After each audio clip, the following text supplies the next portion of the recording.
Merci, monsieur le professeur. Merci, mon cher Yves.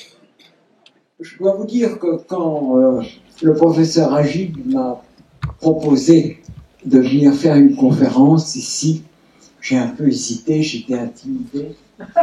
Je ne suis pas fou des conférences, je dors à toutes les conférences, excepté les miennes, et encore. Et comment résister, vous qui le connaissez, comment résister à Yves Agib? Et pris de folie, plus d'une folie, encore pire quand je vois ça, je lui ai dit, je vais parler de qu'est-ce que penser. Et puis je me suis dit, c'est quand même risqué de parler de qu'est-ce que penser à l'Institut du cerveau. Et je me suis dit, je vais prendre quelque chose de plus modeste, je vais parler de pourquoi écrivons-nous. Ce qui est un peu plus dans mes cordes que qu'est-ce que penser. Et avant de répondre à cette question, eh bien, je voudrais passer rapidement en revue 3 ou 4 points. On pourrait commencer par depuis quand est-ce qu'on écrit? Sur quoi est-ce qu'on écrit? Comment est-ce qu'on écrit? Et enfin, qu'est-ce qu'on écrit? Et après, on pourra répondre à la question pourquoi écrit-on? Eh bien, il y a une première évidence, c'est que le professeur Agib vient de parler des 90 milliards de neurones et du double de ces objets-là, dont je ne sais même pas le nom. Eh bien, nous sommes en effet dans un monde où les milliards et les milliards d'années, les milliards de galaxies se multiplient. Vous savez que nous sommes dans une galaxie qui compte probablement 100 millions, 1 million de milliards d'étoiles et qui a un nombre infini de galaxies semblables à celle-là. Et nous ne sommes presque rien, évidemment. Nous le savons depuis Pascal, nous ne sommes presque rien. Mais ce presque rien a une caractéristique, c'est qu'il pense, et notamment, il est capable de rétablir son passé. Nous savons que l'univers où nous vivons a 14 milliards d'années. Enfin, 13 milliards, 500 millions, 14 milliards d'années.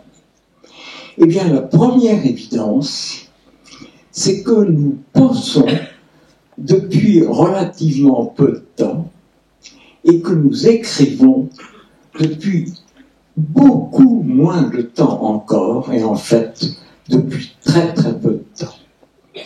Il est très difficile de savoir à quel moment les hommes se sont mis à penser.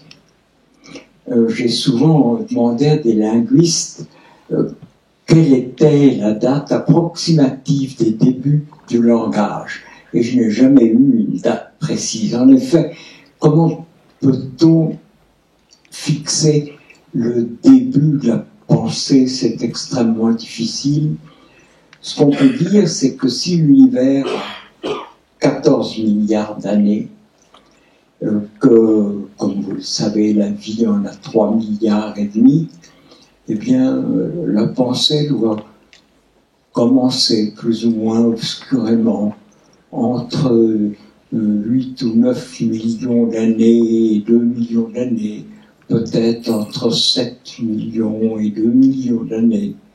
Les hominidés se mettent peu à peu à penser et peu à peu à parler. C'est très difficile de le savoir.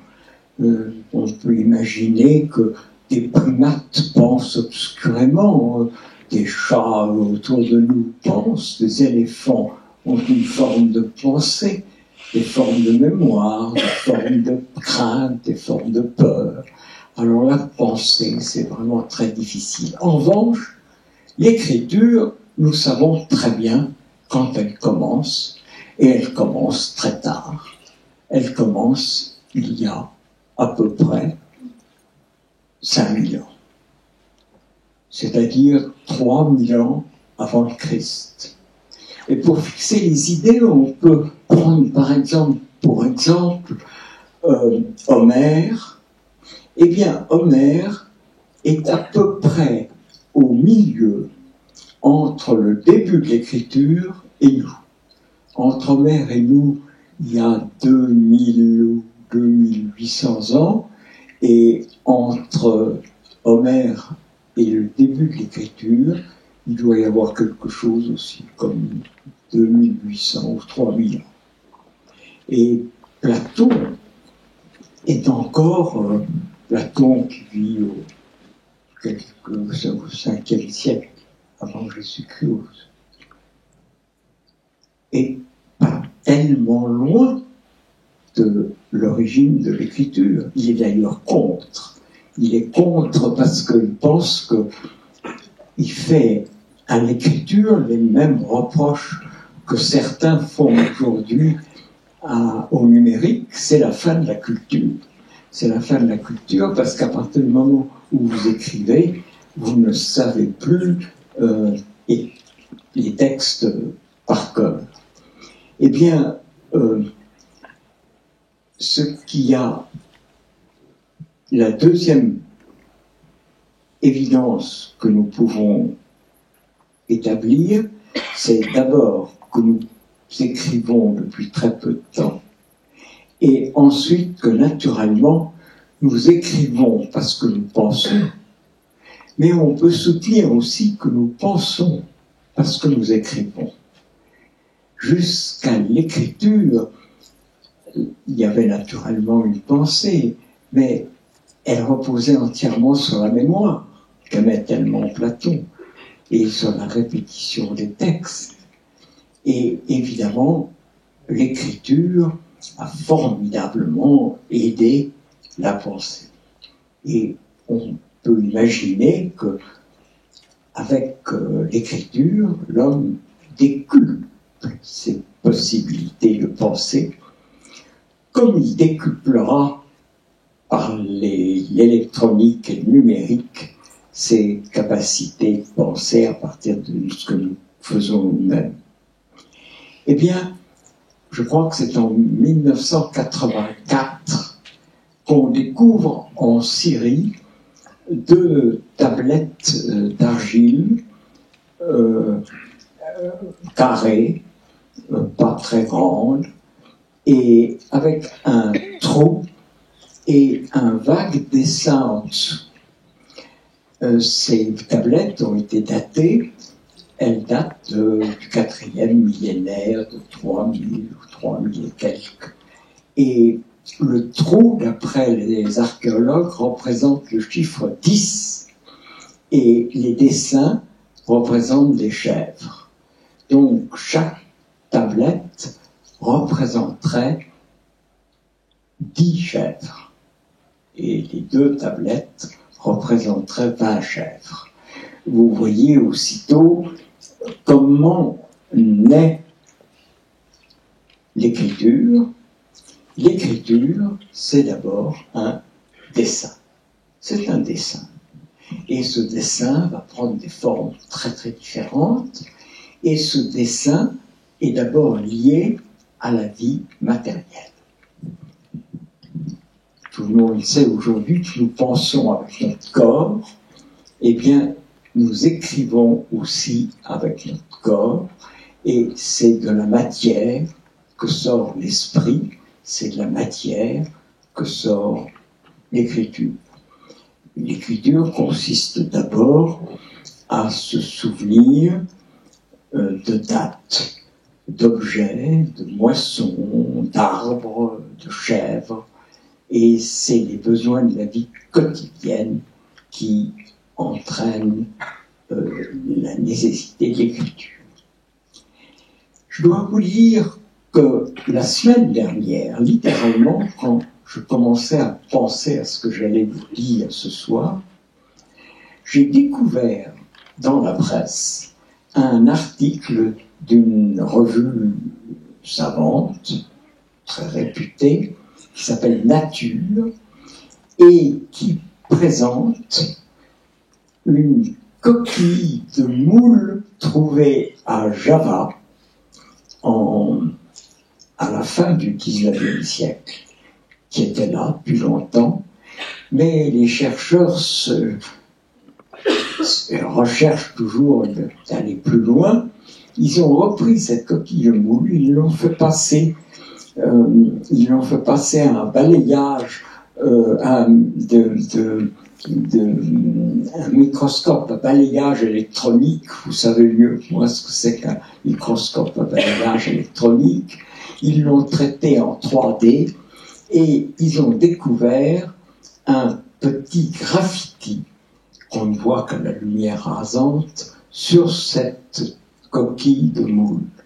Le problème, c'est que cette coquille de moule date de 300 ou 400 000 ans. Elle a été naturellement datée par les méthodes modernes. Et l'article de Nature se demande si l'écriture, au lieu de remonter à 3000 ans, ne remonterait pas à 400 000 ans. Vous voyez que le décalage est absolument foudroyant. Et l'article, le chercheur, estime que, je cherche son terme exact, que le graffiti, c'est une espèce d'éclair sur la coquille, que le graffiti est un comportement délibéré et intentionnel. Je veux bien le croire, mais penser que c'est le début de l'écriture, je crois que c'est allé un peu vite. Vous savez, il y a quelquefois dans la science des coups de tonnerre comme ça. Vous vous rappelez peut-être qu'il y a un an ou 2 ans, peut-être 2 ans et demi, on avait découvert que des particules qui s'étaient échappées du CERN et qui avaient été attrapées en Italie du Nord allaient plus vite que la lumière, plus vite que 300 000 km à la seconde. Et évidemment, ça a été une stupeur dans le monde intellectuel. Tout ce qu'on appelle le système standard, le Big Bang, tout ça s'écroulait et c'était une erreur de calcul. Je dois vous dire que je veux bien croire qu'il y avait ces graffitis sur les moules, sur la coquille de moule de Java, mais ça peut être simplement un jeu, une distraction, c'est peut-être un dessin accidentel, mais qui n'a, je crois, pas le caractère d'une écriture. Tout ce qu'on peut se dire, c'est que probablement, il y a 300 ou 400 000 ans, l'homme mangeait déjà des moules. C'est déjà un résultat important. L'écriture est donc un dessin. Et c'est un dessin qui a une signification. Et ce dessin sort de préoccupations matérielles, de l'élevage, de l'agriculture, du commerce, plus tard de la monnaie, et évidemment, comme pour la pensée, l'esprit sort de la matière.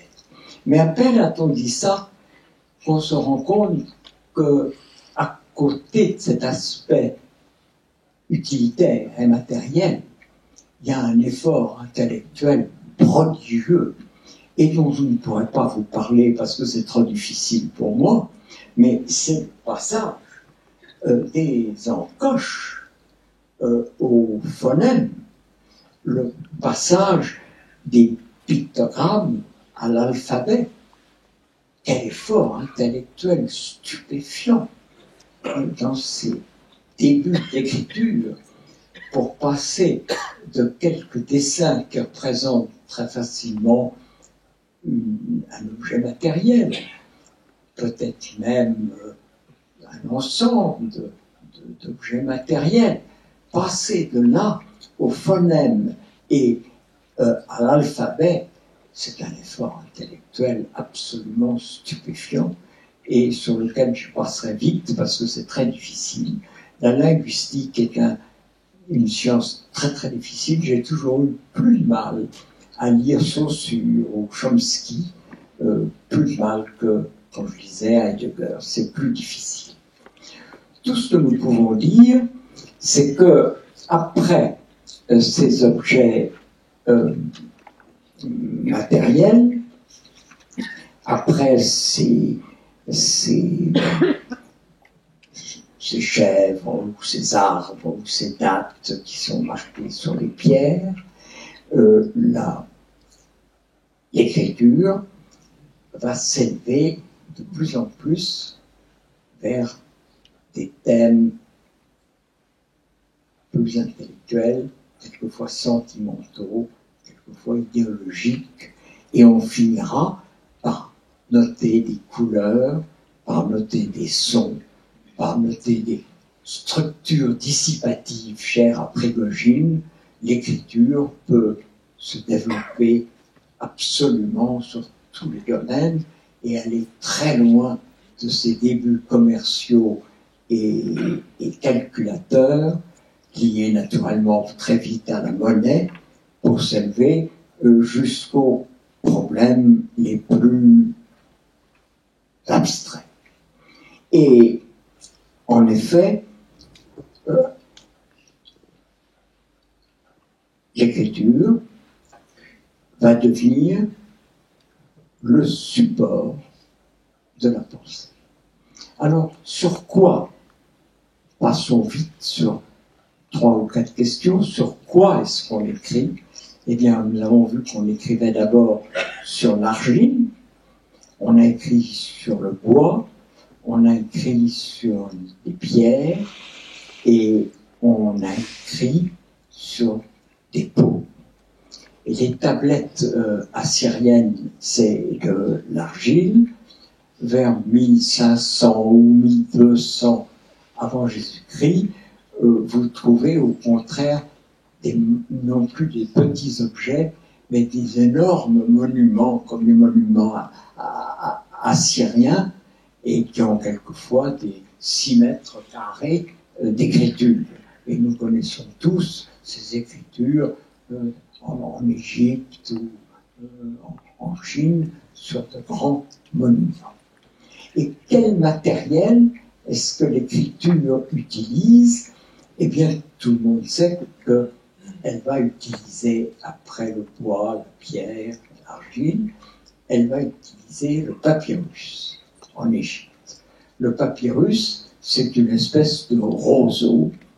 Et ce qui est amusant, c'est que Pline nous raconte que le roi Ptolémée voulait garder le papyrus en Égypte, et c'était une espèce de Montebourg. Il voulait pas il voulait qu'on lise égyptien. Ce n'était peut-être pas une marinière, mais enfin, il voulait qu'on lise égyptien, et il interdisait l'exportation du papyrus. Ce qui a entraîné aussitôt l'invention d'un autre modèle à Pergame, sous le roi Eumène. Et quel est cet autre matériel? Eh bien, c'est le parchemin. Et qu'est-ce que c'est que parchemin? Le parchemin, c'est de la peau. C'est une peau d'animal traité. Et après avoir écrit sur des roseaux avec les papyrus, on a écrit sur des peaux d'animal avec le parchemin. Il n'est pas tout à fait exclu qu'on n'ait pas écrit quelquefois sur des peaux humaines. Vous connaissez tous le sort tragique de ce pauvre Bragadine vénitien à Famagouste, qui a été écorché vivant par les Turcs. Et il n'est pas tout à fait exclu que sur des peaux de victimes sacrifiées, on ait écrit des textes. Quelle forme prend l'écriture? Eh bien, vous savez tous que dans l'Antiquité, c'était des rouleaux.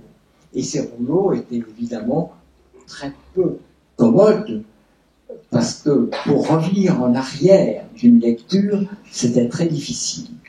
Il y a des savants qui ont soutenu que l'Iliade comportait 24 chants parce qu'il fallait 24 rouleaux successifs pour déployer tout le récit d'Homère. Une autre légende probablement veut que ce soit Jules César qui, le premier, ait pensé à découper les rouleaux et à les relier par un fil, et donc à créer ce qu'on appelle les codex. Après le rouleau, il y a des codex. Le codex, c'est des fragments d'écriture qui, au lieu d'être roulés l'un sur l'autre, sont découpés et cousus ensemble. C'est l'origine des livres. Et François Ier, qui joue un rôle dans l'écriture, tout le monde sait que en 1539, je crois, il y a l'édit Villers-Cotterêts qui oblige les textes publics à ne plus être écrits en latin mais en français. Eh bien, en 1527, 10 ans avant, 12 ans avant, il publie un autre décret qui règle les formats des livres. Les formats des livres, c'est de là que date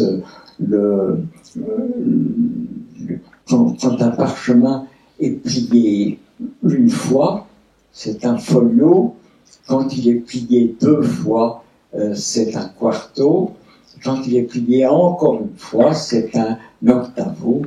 Eh bien, c'est une formule de l'écriture date du XVIe siècle. Alors, comment est-ce qu'on écrivait? Eh bien, de même que penser, c'est penser avec son cerveau, écrire, c'est aussi utiliser le corps, mais utiliser plutôt la main et les yeux.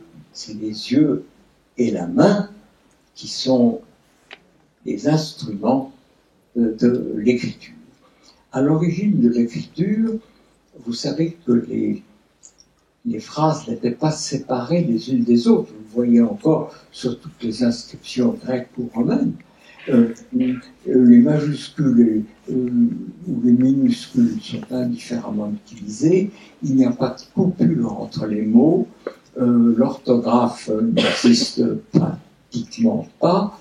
Et c'est lié au thème de la lecture à haute voix. Dans un livre merveilleux sur la lecture, l'histoire de la lecture, Alberto Manguel explique que jusqu'à Saint-Augustin ou Saint-Jérôme, on lisait à haute voix et on ne lisait pas secrètement. Lire secrètement était extrêmement mal élevé. On raconte que César reçoit au Sénat de Rome un mot, un pli, une lettre, et il la lit en silence. Et Caton se lève et dit: mais César, lis à haute voix ta lettre. Et César dit: est-ce que vous voulez que je la lise? Et Caton dit: j'insiste pour que tu la lises. Et César la lit, et c'était une lettre d'amour de la femme de Caton. Et les lettres, les manuscrits sont souvent, les débuts, la première ligne est écrite en rouge. La Bible est écrite en rouge en général. Et les passages très importants sont écrits en rouge. Et le mot rubrique, qui vient naturellement du latin rubeus, rouge, étaient les passages importants écrits en rouge, et ce serait l'origine du mot rubrique. Alors, qu'est-ce qu'on écrit? Nous avons vu quand on écrit, nous avons vu sur quoi on écrit, nous avons vu comment on écrit, et qu'est-ce qu'on écrit? Alors, nous avons vu qu'on commence à écrire des dates, des nombres d'arbres, des nombres de chèvres, des moissons, des choses qu'il ne faut pas oublier. Et puis, très vite,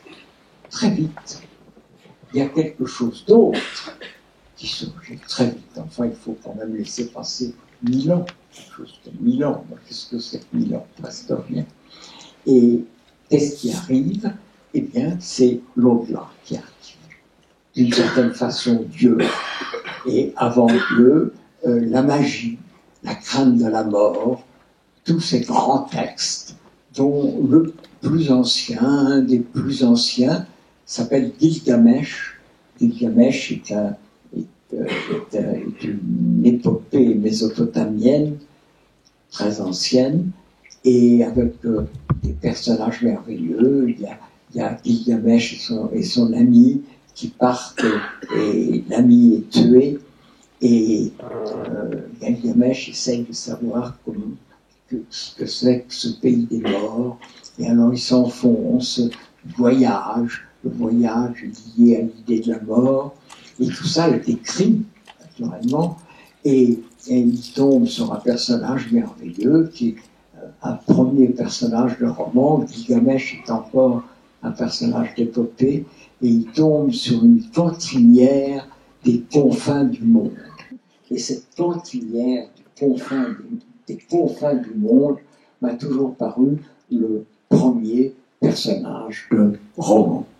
Et ensuite, vous avez, naturellement, il faut la passer en revue, en Inde, les Védas, les Upanishads, le Mahabharata, avec le Mahabharata qui est interminable, avec un texte très, très court qui s'appelle la Bhagavad Gita, qui est un texte admirable, qui est Krishna, et Krishna prend l'aspect du cocher d'un chef indien, et le chef indien veut se battre à tout prix, tuer tout le monde, et Krishna, le cocher, lui apprend la tolérance, la douceur, et il le convainc tellement qu'il faut se retirer de ce monde que le chef indien jette ses armes et dit « Il ne faut pas se battre puisque j'écoute ce que tu me dis. » Et Krishna lui dit « Je t'ai appris qu'il fallait tolérer, qu'il fallait chercher la paix, mais quelquefois, il faut tout de même se battre. Maintenant que tu es détaché, tu dois quand même te battre. » Et alors, le chef indien reprend ses armes et il gagne la bataille. La Bhagavad Gita est évidemment un texte merveilleux. Vous avez le livre des morts égyptiens, encore l'au-delà. Vous avez beaucoup plus tard, mais quand même dans une espèce de préhistoire. Vous avez le Popol Vuh, qui est un texte précolombien de l'Amérique centrale avant la conquête espagnole. Donc c'est des textes tout à fait récents, qui doivent être du 11e, 12e, 13e siècle, mais qui sont dans une situation historique à peu près aussi ancienne que la Bhagavad Gita ou que Gilgamesh. Et puis, vous avez naturellement, quels sont les textes que vous allez avoir? Eh bien, vous allez avoir la Bible, la Torah, la Bible, les évangiles et le Coran. Et après l'épopée, après l'écriture utilitaire, commerciale, monétaire et métaphysique avec la recherche de l'au-delà, vous allez tomber sur quelque chose qui s'appelle le roman. Qu'est-ce que c'est que le roman? Eh bien, il y a eu des romans dans l'Antiquité, il y a des romans grecs avec Jamblique, il y a des romans avec Apulée, tout le monde a entendu parler de Landor, par exemple, qui est tout à fait un roman. Et puis, le roman disparaît pratiquement au Moyen-Âge. Le roman de la Rose n'est pas un roman, c'est de la poésie. Et vous avez les romans de chevalerie, les romans féeriques, des romans qui font toujours appel encore aux puissances magiques, à l'au-delà, au mystère. Et le roman moderne, nous savons très bien comment il apparaît. Il apparaît avec deux écrivains qui ont comme caractéristique de refuser l'au-delà, d'écrire en certaine façon contre l'au-delà. Et c'est Rabelais et c'est Cervantes. Ils font descendre la littérature des hauteurs où il y a la divinité, le destin, les fées, la magie, vers la terre. C'est un peu la même évolution que de Platon avec ses idées et Aristote. Vous savez que dans le tableau de l'école d'Athènes à Rome, au Vatican, Platon est représenté levant la main et Aristote descend la sienne. C'est pas, Aristote fait descendre les idées chez les hommes et dans la forme. Eh bien, c'est le même processus avec le roman. Le début du roman avec Rabelais et Cervantes, c'est dirigé contre la chevalerie, contre la Sorbonne, contre les idées floues, contre la religion, vers les hommes, et ce sont des romans comiques et ironiques. L'ironie est liée au début du roman. Le roman va traverser le XVIIe sans gloire excessive. Il y a la princesse de Clèves, bien sûr, il y a Clélie. Il va traverser le XVIIIe avec des grands romans comme Les liaisons dangereuses ou les romans de Diderot. Mais il va exploser au XIXe siècle.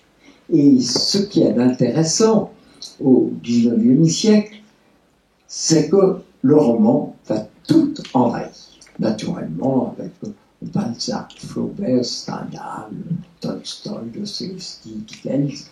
Le roman devient le genre roi. Et si on pose la question « écrivez-vous » ou si on pose la question « pourquoi écrivez-vous » ça veut dire « pourquoi écrivez-vous des romans » Naturellement, il y a la nécessité encore qui fait écrire des textes. On écrit des codes, on écrit le code de la route, on écrit le code du travail, on écrit des lois, on écrit des contrats, on écrit des listes. Mais le roman devient l'écriture même. Pourquoi écrivez-vous?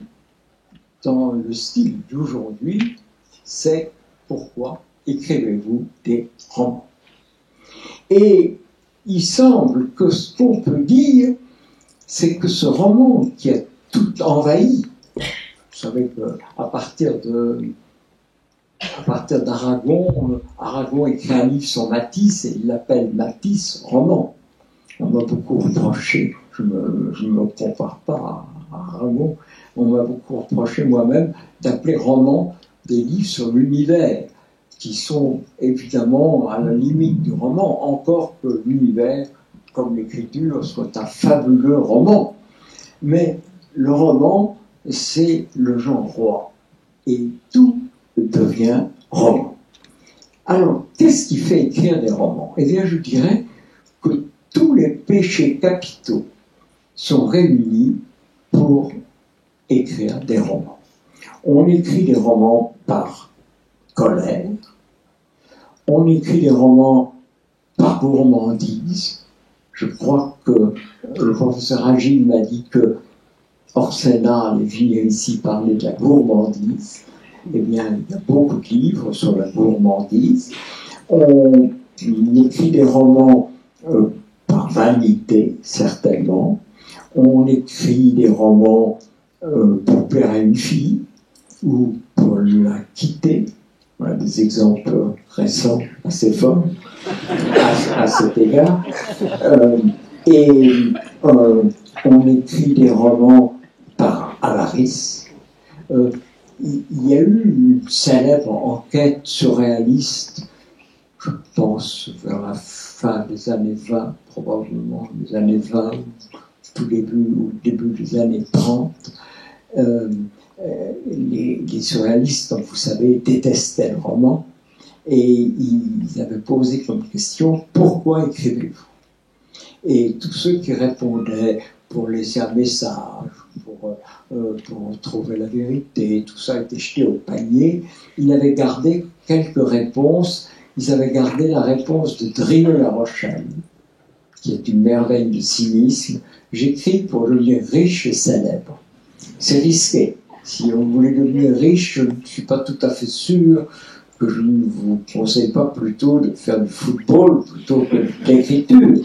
Mais enfin, Drieux avait répondu pour devenir riche et célèbre.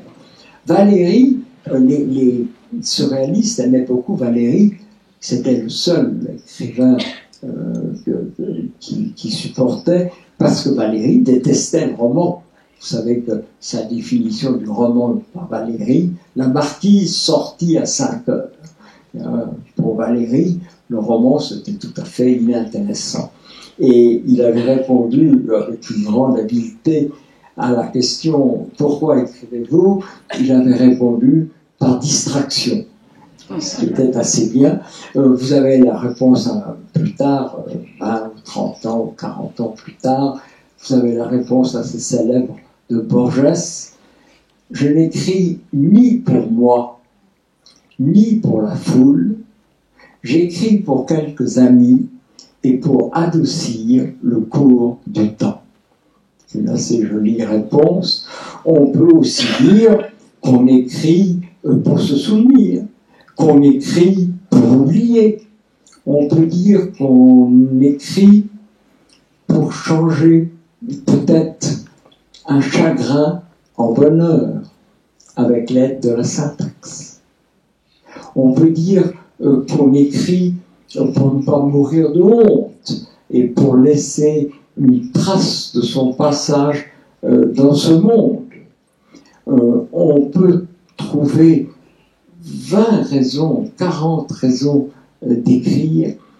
Et je me rappelle que j'avais été parler de la littérature, des livres, dans un lycée près de Paris, à Mantes-la-Jolie.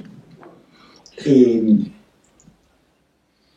j'avais expliqué ce qu'était un écrivain, et je me rappelle qu'un élève m'avait dit, avec beaucoup d'intelligence, « Mais tout ce que vous dites là d'un écrivain, c'est presque un médecin. » Et en effet, peut-être qu'entre un médecin et un écrivain, il y a peut-être beaucoup de parenté. On écrit aussi par colère. On écrit soit pour défendre Dieu, soit pour l'attaquer. Dieu, évidemment, quand j'ai écrit des romans sur l'univers où Dieu apparaissait, j'ai entendu des réflexions qui étaient « Oh, Dieu, ça marche toujours. Dieu, ça marche toujours. » Qu'on l'attaque ou qu'on le défende, c'est évidemment un grand thème romanesque. On peut dire aussi qu'on écrit parce qu'il y a quelque chose qui ne va pas. Si tout allait très bien, la santé, je crois qu'une des définitions de la santé, c'est le silence des organes. Quand vous ne sentez rien, c'est que vous êtes en bon état. Eh bien, si vous êtes tout à fait heureux, je ne suis pas sûr que vous soyez tenté d'écrire. Vous écrivez parce qu'il y a quelque chose qui ne va pas. Qui ne va pas soit autour de vous, dans la société, soit dans l'histoire, soit chez vous. Après tout, Byron avait un pied beau. Il fallait rattraper ça. Peut-être que écrire, c'est essayer de compenser quelque chose. Écrire est peut-être aussi essayer de combler un vide. Combien de gens écrivent parce qu'ils sont seuls? Un des motifs d'écrire aujourd'hui, c'est évidemment la solitude. Je reçois beaucoup de lettres en ce moment, et les gens me disent qu'ils ont une soif d'échanger. Il faut échanger. C'est un mot nouveau d'ailleurs. C'est un mot nouveau qui joue un rôle dans l'écriture. On écrit peut-être pour ne pas être seul. Et inversement, l'écriture est aussi liée à la vie sociale. Je me rappelle que les vœux, on écrit des vœux parce que c'est Noël, ou parce que c'est Pâques, ou parce que c'est un anniversaire. Je me rappelle encore du temps de mon père ou de mon grand-père, quand on quittait une ville où vous avez appelé vos fonctions, on déposait des cartes avec PPC. Je ne sais pas si PPC, ça dit encore quelque chose à des générations plus jeunes. Ça voulait dire pour prendre congé. Je me rappelle que les cartes de visite avec PPC, c'était un rite absolument obligatoire. Et tout ça, évidemment, tout ça n'a plus beaucoup d'importance. L'écriture, ça a été magnifique. C'était très utile. C'est monté très haut, après être parti de si bas, comme nous l'avons vu. C'est monté très haut. Et les livres qui parlent de la mort, de Dieu, du destin des hommes, ce sont ces livres-là qui ont changé le monde. Les livres ont changé le monde. Peut-être qu'il peut y avoir des paroles qui ont changé le monde. Mais justement, ces paroles s'en allaient. On les a écrites. Socrate n'a pas laissé d'œuvre, mais Platon était là pour recueillir les paroles de Socrate. Jésus a un enseignement qui a bouleversé le monde, mais ça a été transmis par les évangiles. Le Coran est un livre qui a changé le monde. Karl Marx a changé le monde. Eh bien, je crois que nous avons vu l'écriture apparaître très récemment, 2000 ou 3000 ans avant le Christ, 5000 ans avant nous. Eh bien voilà, je crois que l'écriture, nous assistons déjà à son déclin. On me dira, mais quelle idée, il n'y a jamais eu autant de livres qu'aujourd'hui. En effet, il n'y a jamais eu autant de livres qu'aujourd'hui. Un des risques de la littérature, c'est qu'il n'y ait plus d'auteurs que de lecteurs. On finit par se demander, avec la crise du livre actuel, s'il n'y a pas un jour où il n'y aura plus d'auteurs que de lecteurs. Mais, vous savez, le palmier se met à fleurir quand il va mourir. Eh bien, je crois que l'écriture est menacée. Tout le monde sait naturellement que la machine est en train de l'emporter sur la plume et la main. Tout le monde sait que l'écriture est menacée par l'image. Le mot recule devant l'image. Et l'électronique et le numérique sont en train d'étouffer la presse et le livre. Encore assez peu en France. En Amérique, il semble bien que le numérique ait remplacé l'imprimerie presque à 50%. Nous en sommes encore loin en France. Et on parle naturellement de la fin de la presse papier et de l'écriture journalistique. En effet, je pense qu'on peut dire que la presse écrite, le papier journal, l'écriture sur le papier journal, c'est une question de dizaines d'années. Je doute fort que dans 100 ans, il y ait encore les journaux auxquels nous sommes habitués. Les livres résisteront naturellement beaucoup plus. Naturellement, là encore, l'ordinateur, l'iPad, le numérique vont menacer le livre. Mais il résistera. Ce n'est pas pour demain la fin des livres. Mais peut-être que c'est une question de centaines d'années. Je doute fort que dans 1000 ans, il y ait encore des formes d'écriture. Naturellement, on rêvera toujours. Il y aura toujours une forme de littérature. Il y aura toujours une forme de communication. Je doute qu'elle s'exprime par de l'écriture sur du papier. Naturellement, encore une fois, c'est une centaine d'années et des centaines d'années, et il ne faut pas trop pleurer sur cette fin de l'écriture, parce que si c'est des questions de centaines d'années, et peut-être de milliers d'années pour l'écriture, il n'y aura pas beaucoup à attendre pour que l'homme lui-même disparaisse. Vous savez qu'il y a eu pendant 13 milliards 700 millions d'années un univers sans les hommes. Il y aura un univers sans les hommes.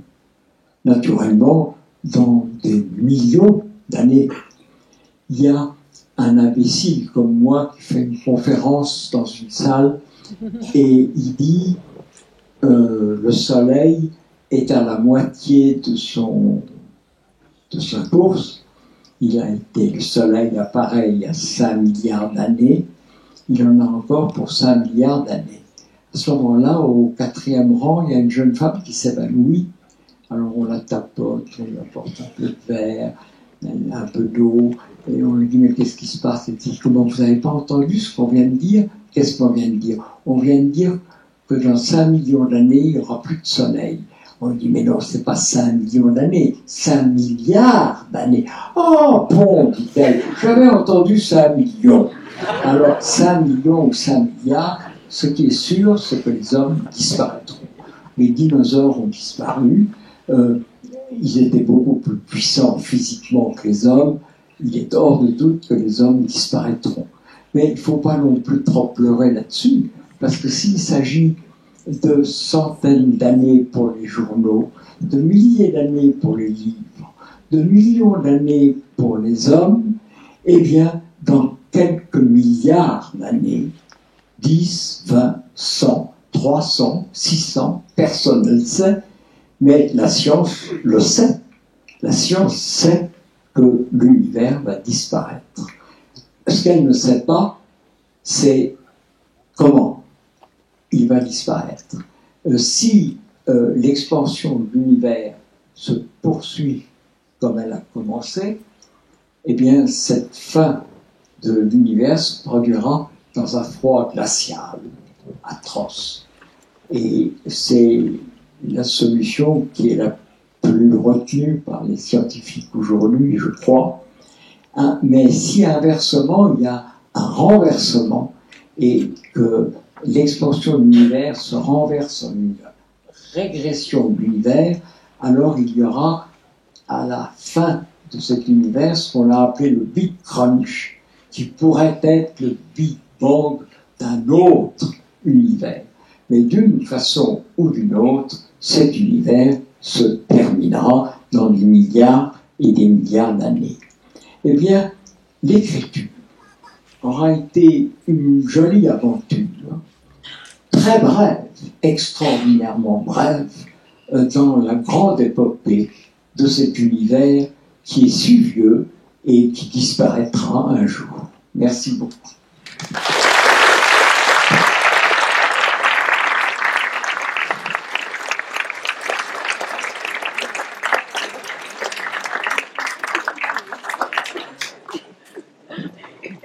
Jean.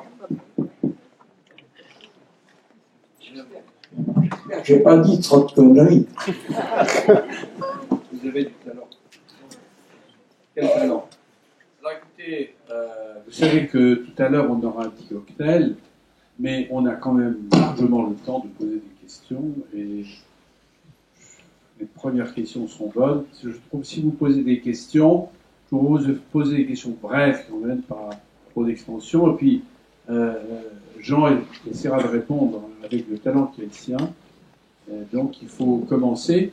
Je pensais à une chose qui avait été intéressante, nous en avions parlé récemment, c'était de se dire, vous avez fait une magnifique overview, pardonnez le mot, de cette idée de la lecture et de l'écrivain. On n'a pas parlé du cerveau, donc si vous avez des questions reliant le problème de l'écriture et de la pensée et notre système nerveux, bon, il y a ici un certain nombre de personnes qui pourront éventuellement répondre à ces questions. Alors, qui commence, hein, on y va. Je crois que vous êtes très impressionnant, Jean. Vous savez, très impressionnant. Sûrement. Quelqu'un là. Oui, déjà. Alors, je vais passer les micros. Hein. Je vous en prie. Vous n'avez pas évoqué les dessins des grottes qui remontent à 30 000, 40 000 ans et qui ne sont peut-être pas une écriture tout à fait, mais qui sont quand même probablement l'expression d'une pensée qui tend à représenter ou bien ce que l'on veut abattre, ou bien ce que l'on veut sauver, je ne sais pas.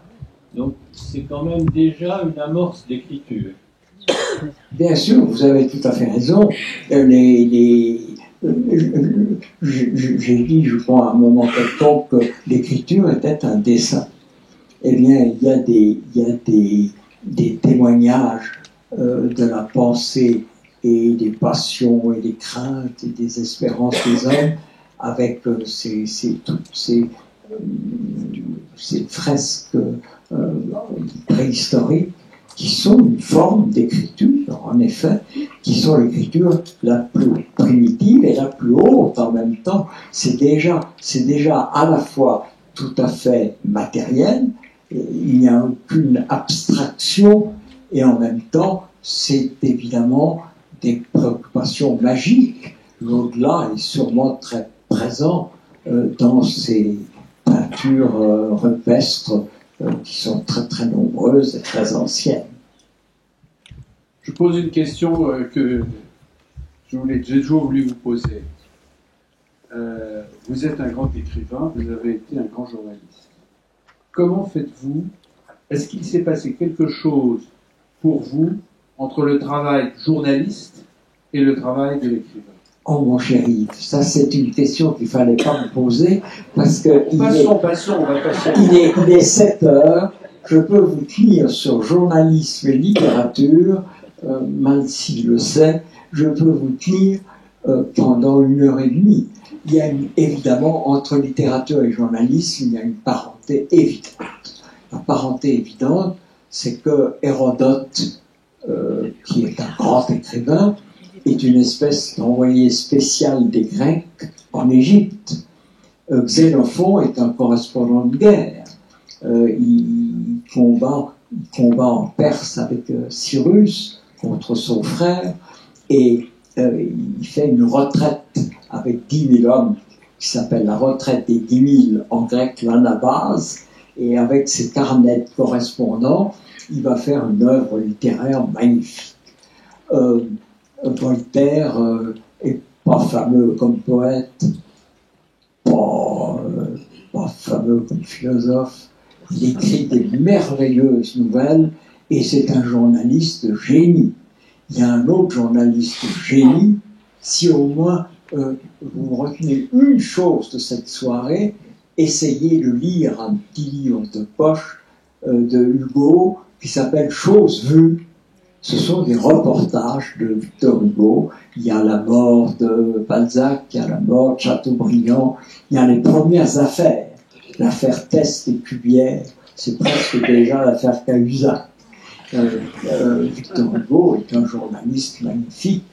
François Mauriac peut-être que son bloc-notes survivra quand on aura oublié le Vipère. Donc la parenté est évidente. Eh bien, je crois que l'opposition est évidente aussi. Je voudrais vous citer peut-être deux textes. Le premier, c'est Gide qui dit « J'appelle journalisme ce qui sera moins intéressant demain qu'aujourd'hui. » C'est pas tant. Et Peggy qui dit « Rien n'est plus vieux que le journal de ce matin et Homère est toujours jeune. » Et alors, ce qui met une opposition, c'est évidemment, d'abord, je peux vous en parler pendant des heures, le journaliste, c'est une équipe. Quand Mauriac a quitté le Figaro sur l'affaire du Maroc, quand Raymond Aron a quitté le Figaro à cause d'Hersan, on s'est dit le Figaro va s'écrouler. Non, le Figaro ne s'est pas écroulé parce que le journalisme, c'est une équipe. C'est une équipe. Et l'écrivain est seul. On peut dire aussi que ce qu'aime le journaliste, c'est ce qui ne marche pas. C'est pour ça que la presse est si hostile au pouvoir. Ce qui l'intéresse, c'est pas les trains qui arrivent à l'heure, c'est les trains qui sont en retard. Et si possible, qui font des catastrophes avec beaucoup de morts. Il y a une histoire italienne que j'aime beaucoup, à Naples ou à Palerme. Il y a un voyageur qui dit au chef de gare « Ah, c'est bien, le train d'aujourd'hui n'a que 13 minutes de retard. » Et le chef de gare lui dit « Ah, monsieur, c'est le train d'hier qui a 24 heures et 13 minutes de retard. » Ça, c'est bon pour les journalistes. Un écrivain, c'est la banalité. Je dirais enfin que ce qui met surtout une différence, c'est les journalistes, c'est la vie. L'écrivain, c'est la mort. Quelque part, il y a la mort. Le mot du journaliste, c'est le temps. C'est le temps qui met une différence. Le temps dure et il passe. Le journaliste est tout entier du côté du temps qui passe. Son mot, c'est urgent. Et l'écrivain est tout entier du côté du temps qui dure. Son mot, c'est l'essentiel. Alors, il y a évidemment un grand écrivain, Oscar Wilde, qui disait Journalism is unreadable and literature is unread. Le journalisme est illisible et la littérature n'est pas lue. Et bien, je crois qu'en fin de compte, j'ai choisi la littérature contre le journalisme. Super. Des questions.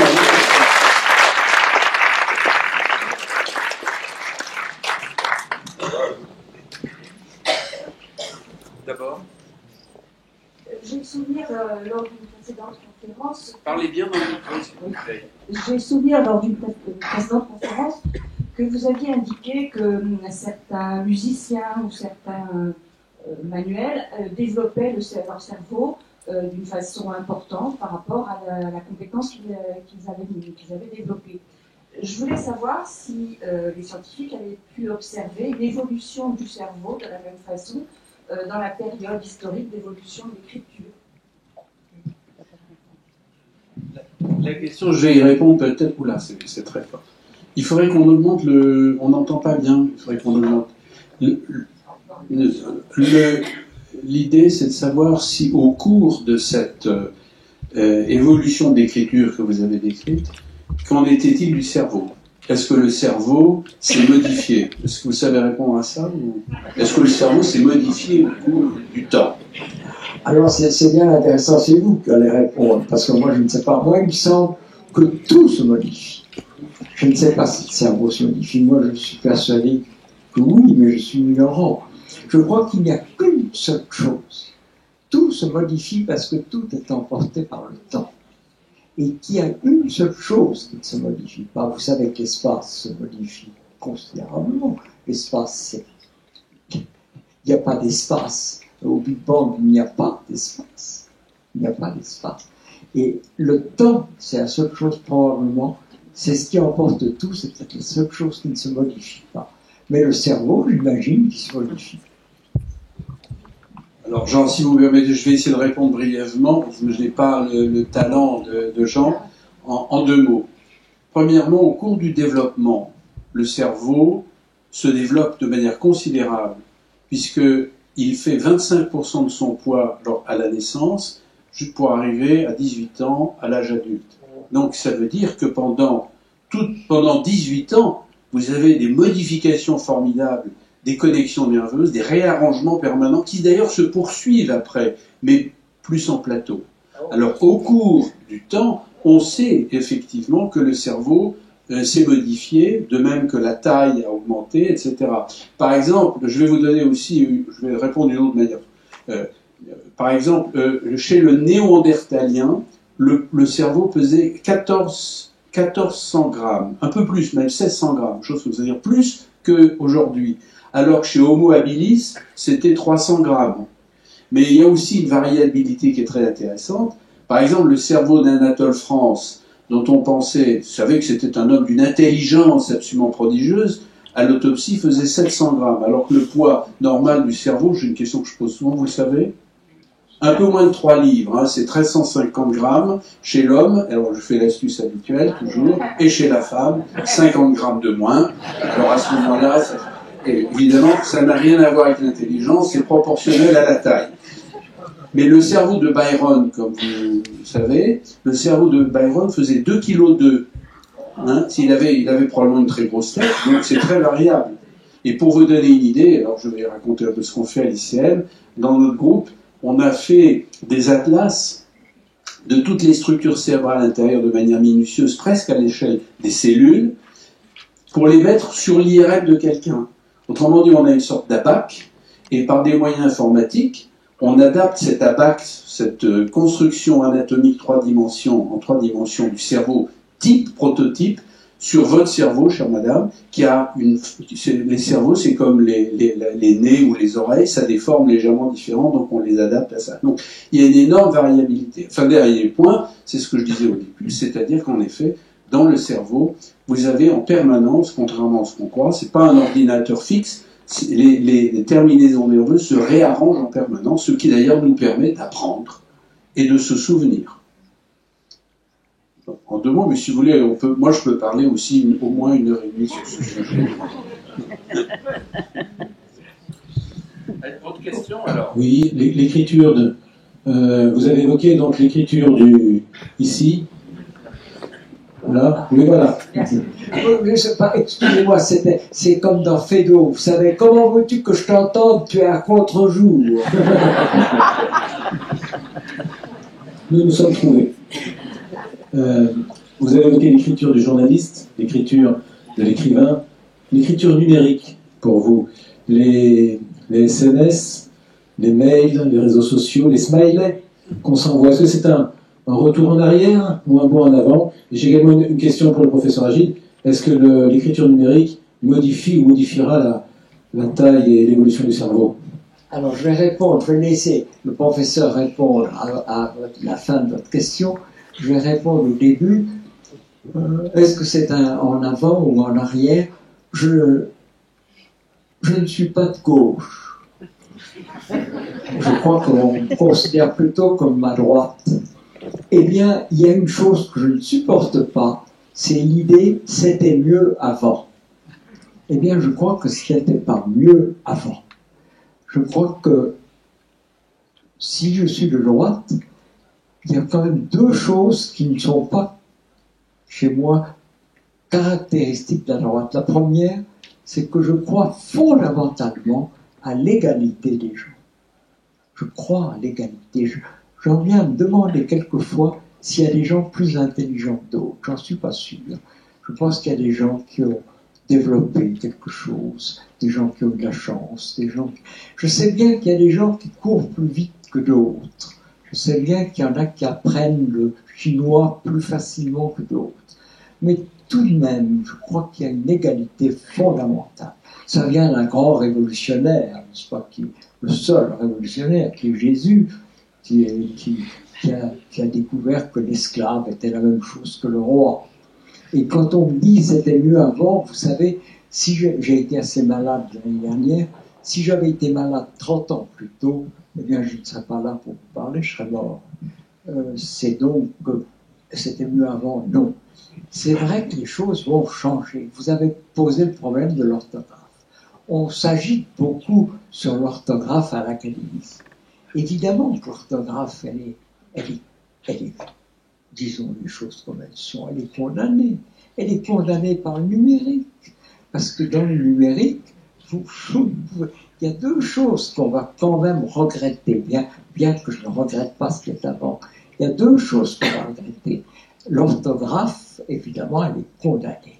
Maintenant, on va parler l'orthographe, tout le monde sait comment on écrit c'est ça, des cas, l'orthographe condamnée. Malheureusement, il y a probablement quelque chose qui va être condamné aussi, c'est le style. Le style, je crois que c'est une chose du passé. Le style que j'ai tellement aimé. Ce que j'ai aimé dans la littérature, c'est le style. J'ai aimé tellement la formule de Flaubert. Je voudrais écrire un roman sur rien. C'est-à-dire qui tienne que par les mots.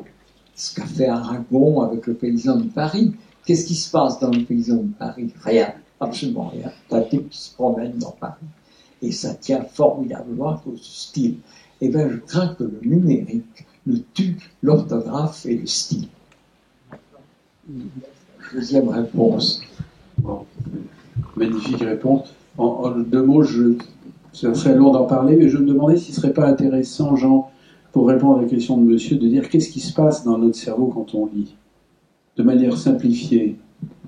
C'est en fait assez simple.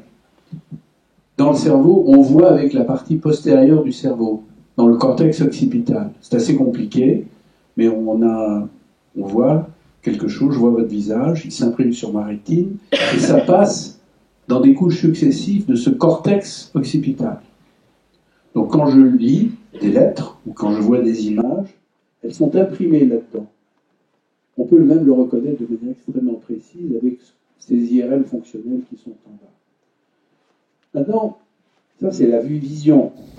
C'est une nécessité pour lire, puisque ce qu'écrit Jean d'Ormesson, nous le lisons. Maintenant, il y a le langage. Le langage, chez le droitier, c'est à gauche, en gros. Et il y a deux régions. Il y a une région qui reçoit l'information, c'est-à-dire quand vous m'entendez, ça va venir dans la région temporale gauche, ici, et puis lorsque vous allez répondre, ça va passer dans la région frontale gauche, ici. C'est la région de Wernicke qui écoute, et c'est la région de Broca qui agit, qui parle. Donc quand vous lisez, vous avez des lettres qui s'impriment dans le cortex occipital, ça passe dans la région de la compréhension temporale gauche, Wernicke, puis ça passe ensuite, troisièmement, dans la région qui parle frontale gauche. Donc, pour bien vous illustrer cela, vous avez des gens, par exemple, qui voient tout, qui parlent normalement, mais qui ne peuvent pas lire. Vous voyez le truc? Je vois Jean, je parle normalement, mais vous me donnez un texte et je ne peux pas le lire. Qu'est-ce qui se passe? On sait où est la lésion. Elle se trouve exactement entre le centre de la vision et le centre du langage. Donc je vois bien avec un cortex qui est intact, je parle bien spontanément, mais par contre la transmission de ce que je viens de voir et de ce que je vais comprendre est interrompue. Écoutez, j'ai connu un type qui avait ça, que vous connaissez peut-être son nom, il s'appelait Louis Pauwels. Je ne partageais pas toutes ses idées, mais c'était un homme intelligent. Et il voyait très bien, à la fin de sa vie, il ne pouvait plus lire. Les lettres ne lui disaient plus rien.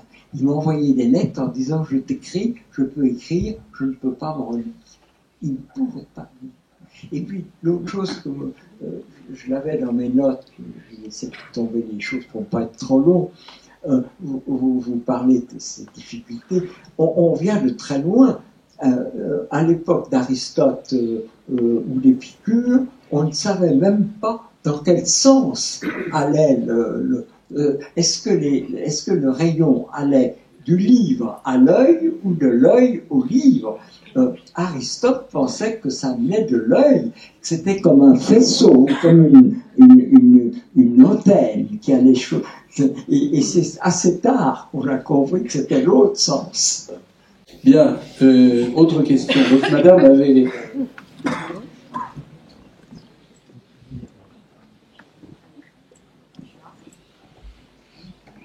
Oui, monsieur Dormesson, vous nous avez fait un raccourci saisissant de l'histoire de l'humanité dans l'univers, mais vous ne nous avez pas dit qui a écrit cette histoire et surtout pourquoi. Alors écoutez, ce qu'il y a d'épatant avec la science, c'est qu'elle va tout nous expliquer. Elle nous expliquera tout, absolument tout. S'il y a une chose en quoi je crois en la science. Mais elle expliquera le comment. Mais le pourquoi, elle n'expliquera jamais. Même quand vous parliez des yeux, je pensais que tout ça est sûrement vrai, que les localisations, c'est vrai, tout est vrai. Mais pourquoi on ne répondra jamais à cette question? C'est une asymptote. La science va aller de plus en plus loin, elle expliquera de plus en plus de choses, et elle ne pourra jamais expliquer le pourquoi. Elle remonte d'ailleurs dans le passé, elle remonte jusqu'à... C'est quand même, la science, c'est quand même quelque chose de stupéfiant. Vous savez probablement tous qui est votre père et votre mère, sauf exception très rare. Vous savez qui sont vos grands-parents. Les arrière-grands-parents, ça commence à devenir plus flou. Quand je parle de ma petite fille, je suis toujours stupéfait de savoir que mes grands-parents, ça ne lui dit rien. Mais mes grands-parents, ce sont ses arrière-grands-parents. J'ai aucune idée qui sont mes arrière-grands-parents. La science, elle est remontée non seulement jusqu'à l'origine de l'humanité, mais au-delà de l'humanité, elle est remontée jusqu'à l'origine de la vie, qu'elle n'a pas expliqué d'ailleurs, et elle remonte sur 14 milliards d'années. C'est stupéfiant. Ce que vous dites est passionnant sur le cerveau, mais il y a d'autres savants qui savent, je ne dis pas millénaire par millénaire, mais millions d'années par millions d'années, nous savons très bien l'histoire de l'univers. C'est absolument stupéfiant. Et puis, nous nous heurtons à quelque chose qui est le mur de Planck. Le mur de Planck, ce n'est pas une invention philosophique ou religieuse ou poétique. C'est scientifique, vous ne pouvez pas aller plus loin. Pourquoi ? Parce qu'avant le Big Bang, il n'y avait pas d'espace. Et peut-être pas de temps. La question est discutée. Mais la science se développe, on le sait depuis longtemps, depuis quand c'est évident, dans l'espace et dans le temps, et vous ne pouvez pas aller plus loin. Donc il y a quand même il y a un mur de Planck de la science qui fait qu'elle expliquera tout, sauf peut-être l'essentiel. Jean, vous n'êtes pas trop fatigué pour d'autres questions? Ça va, vous? D'autres questions? Vous avez des questions? Oui.